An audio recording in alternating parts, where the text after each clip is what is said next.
So I'm starting off with this blanket kind of spread out because we're going to be giving child's pose. You don't have to get into it right now. Thank you for joining this Blissful Flow today. I don't have a big theme for today, honestly, because earlier this week I was so focused on the Lion's Gate and the new energy coming in and what that meant for us and the fact that it's going to stick around to the 12th. Yesterday I took my son to his first day of high school, new district, new school, not knowing a soul, and I don't know, there was something about it. The whole day started off bad because I was late and then we were stressed because of traffic and put me in a funk, and I ended up, after I taught classes, I went home and just wept, just cried. I just let myself be a little sad. So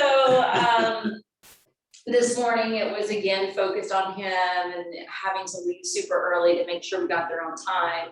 So I'm just kind of giving myself a break from coming up with the theme for today. However, I do want us to be in the question about something to kind of be contemplative about before we get rolling. So we're going to take child's pose.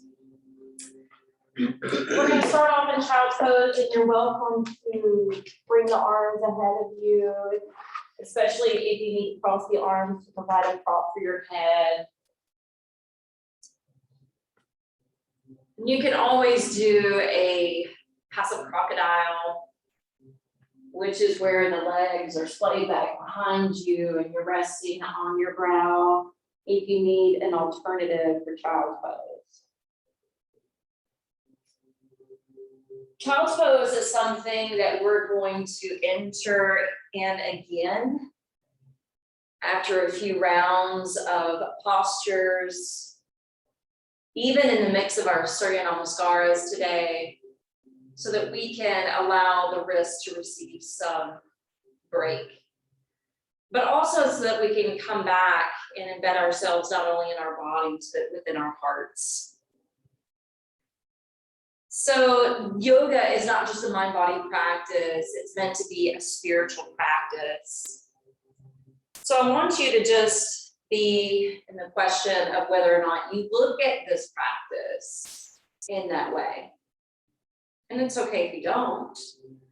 But if you do approach it spiritually, know that you're doing a good thing by taking care of yourself. We're not just caretaking our bodies through the postures, but we're caretaking of our minds, our hearts, and our soul.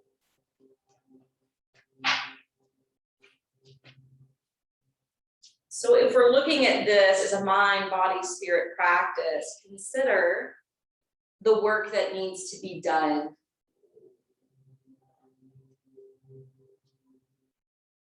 Consider the work that needs to be done at a very deep level.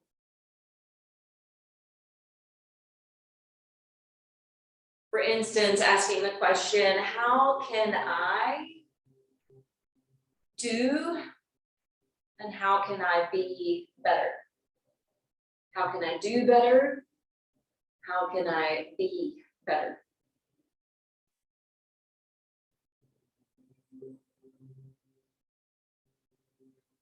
How can I love from an unconditional place?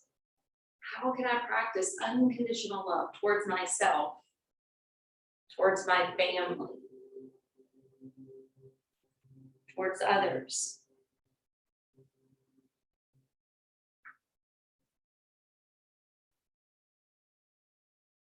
And after posing these questions, begin emphasizing your breath,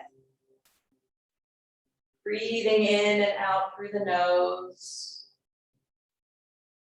in a much more mindful way.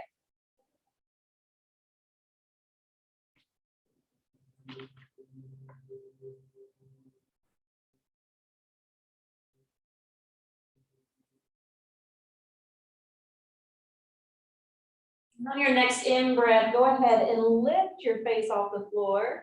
Walk and extend your arms over to the right side, and then gently lower it back in. This way, we're creating a side bend. A side bend to open up the side body. Clear some tension from the muscles that may be housed around the lungs. Breathing even more fully and completely than before.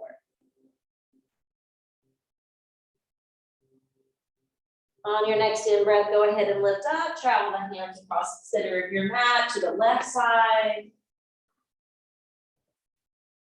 Gently lowering back down. Don't worry if the forehead touches the floor or not.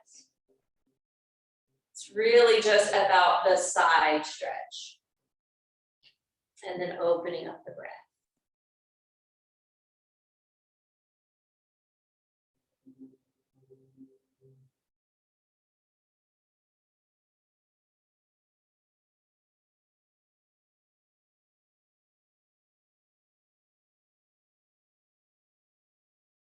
On your next inhale, bring the hands back to center. Rock up to hands and knees. And you're going to lower your left forearm down to the floor.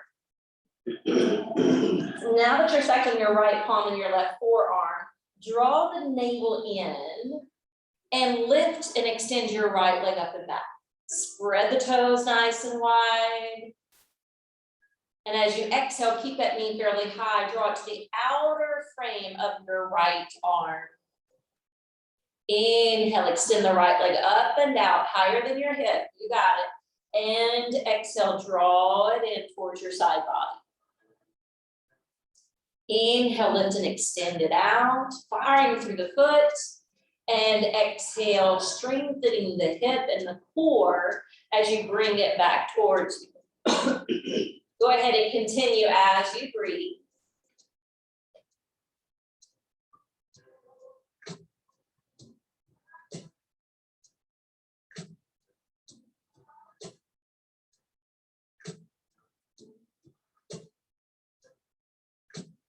Exhale, lower the right knee down. And we're going to lower both forearms down. So now that we're stacked on knees and the forearms, spread the fingers nice and wide. Drop the belly, open up your heart and throat center. And as you exhale, draw the navel in, hide the heart away, and tuck the chin towards your chest. And then continue to maneuver back and forth between these two asanas.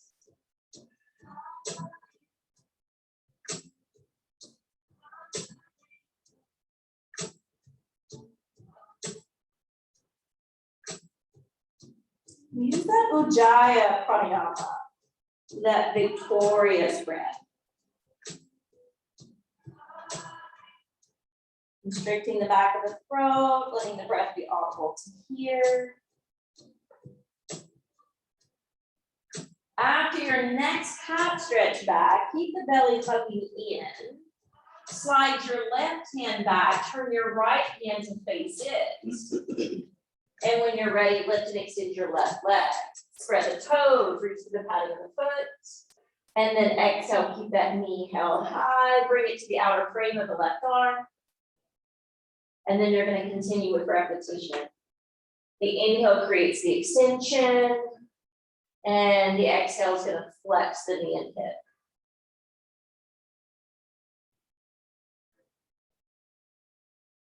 So just so you know, we're building up towards side crow today.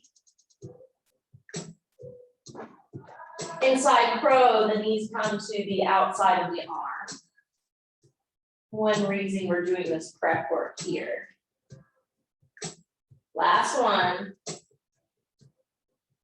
Now descend your left knee back to your mat. Turn your right hand to face the front. And set your left arm beside it. So you're back in Sphinx arms. And then you're going to lengthen each leg back, curl the toes under, plug your thighs in, your navel in, forearm plank.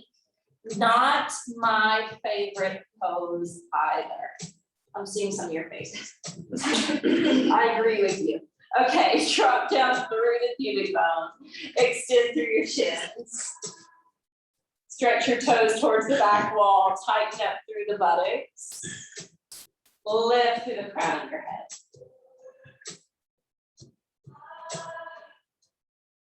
Energizing the spine, the mind, building the prana up to the heart.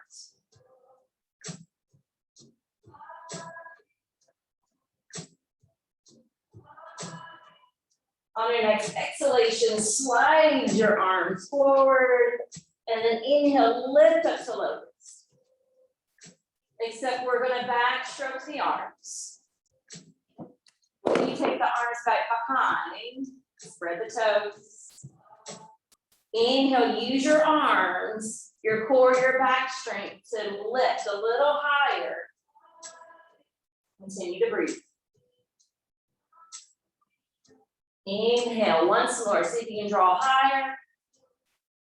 Soaring upwards on wings of joy. And then exhale, bring your hands below the shoulders. Let your head release down to your mat. Inhale, push up to all fours. Take that blanket, slide it off to the side. Reset for downward facing dog. So in downward facing dog, the hands can go just a baby step beyond the shoulders. Keep the toes curled, launch into downward facing dog. And from Adho Mukha Svanasana, power down through the palms, stretch long through the arms. Shine up through your seat. Now bend your left knee and drop your right heel downward. Keep your left knee bent, your right leg straight, charging into the calf muscles, keeping your head bowed between the arms. And now reverse that. Right knee has a generous bend, left leg straightens out, the heel pushes downward.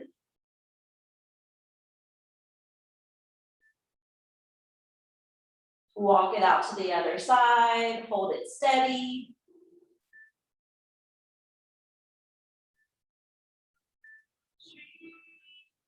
Back to the other.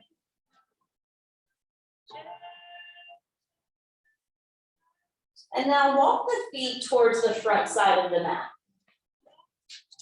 Come halfway up upon arrival, lengthening out through the vertebrae. And then exhale, double down. The legs firm, the belly firm. Opening the back side of the body.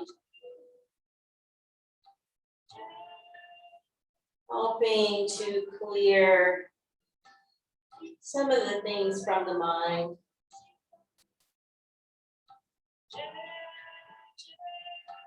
And your next in-breath, root down to the soles of the feet. Sweep the arms to your sides and up to upward worship. Exhale, bring the hands straight down in the middle, humbly fold, Uttanasana. Inhale, lift and lengthen halfway up. Exhale to Chaturanga, so it's stepping to plank and immediately lowering down. Inhale, rise to upward facing dog. Exhale, roll back to downward facing dog. All right, so make sure there's only 4 to 6 inches between the big toes. And then uplift your right leg skyward. Once you scissor the legs apart, push into the hands, draw the heart back towards the standing leg. Exhale, bring the shoulders over the wrist, bring the right knee to the outer rim of the arm.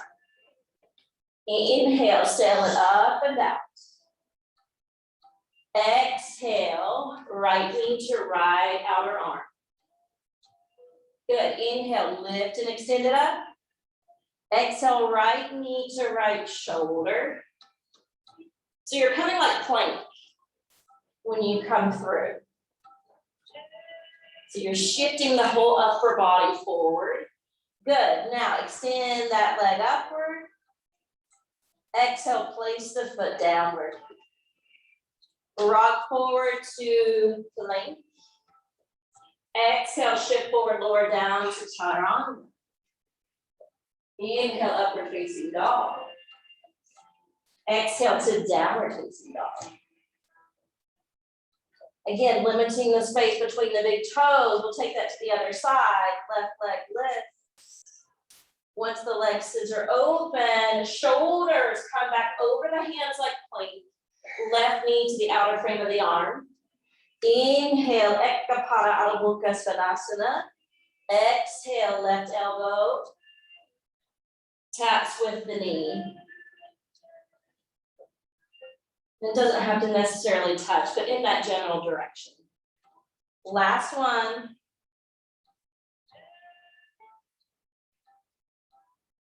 Inhale, extend the leg. Exhale, set the foot back down. Inhale, come forward, plank. Exhale to chaturanga. Inhale to up dog. And now, if you're like me, you feel the need for child. So your arms can wrap around you so that your palms are spun open alongside your feet. Perhaps feeling a little bit of a racing heart. Mindfully slow it down through the power of your breath. Feel this little inversion, the heart higher than the head.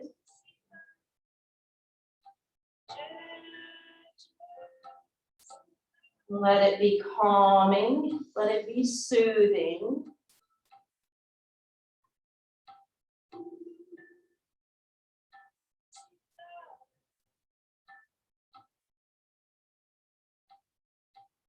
Inhale, extend the arms.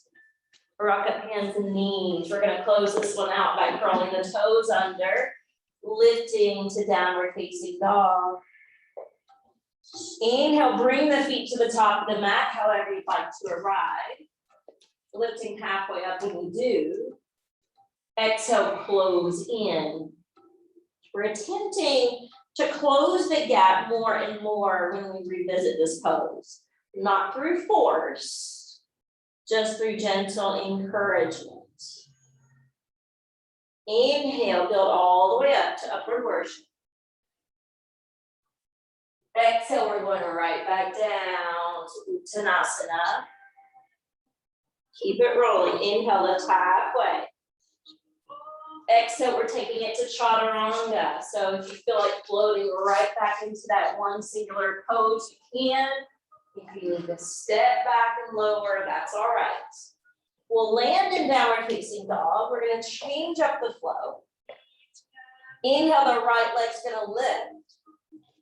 But we're going to move into downward scorpion. So we're bending the top knee, creating the shape of a scorpion tail.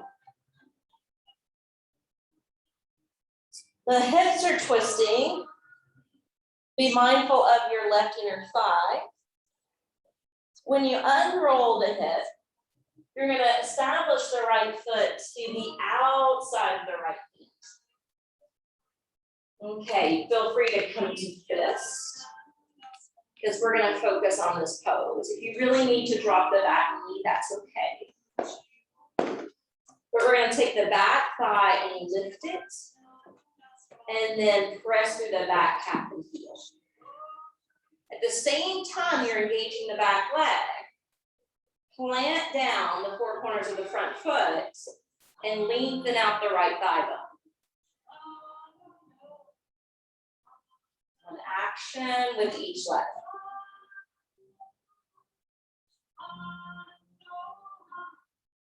All right, I'm going to challenge you here. We're going to flatten the palms again. Just like we shift forward from plank to chaturanga, we're doing the same thing here. So we shift forward, we bend the elbows like chaturanga. The right knee is going to stay stacked to the right arm. We flex and float the foot, and then step back, chaturanga. Inhale, up dog.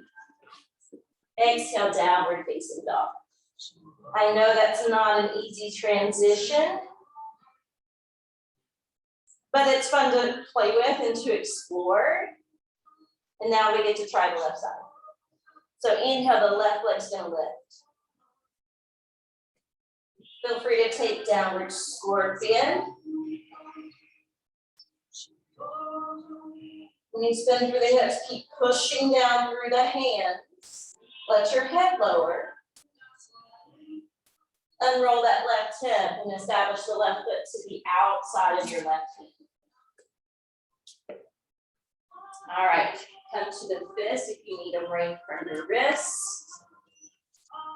Your back thigh lifts skyward. Your back heel pushes towards the back wall. Yeah. Now get a little more weighted in your left foot. And then drive your left thigh forward. Every time I do this pose, I think about a wishbone.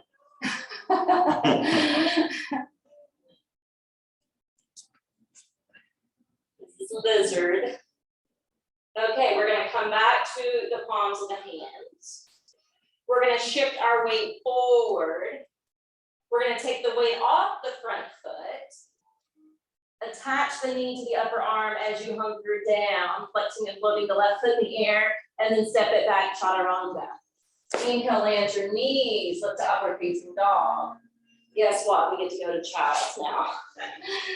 So you can fold back into extended child's or the full child's. I recommend the full just because you can get a little bit of that teardrop shape with the spine. And that's what allows for the inverted quality. Either way, it's a calming pose to be in. So reap that reward now.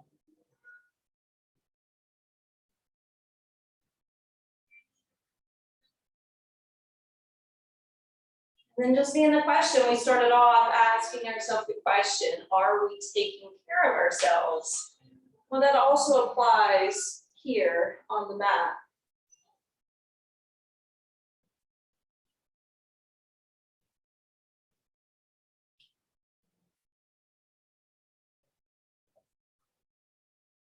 On your next in-breath, stretch the arms forward and out.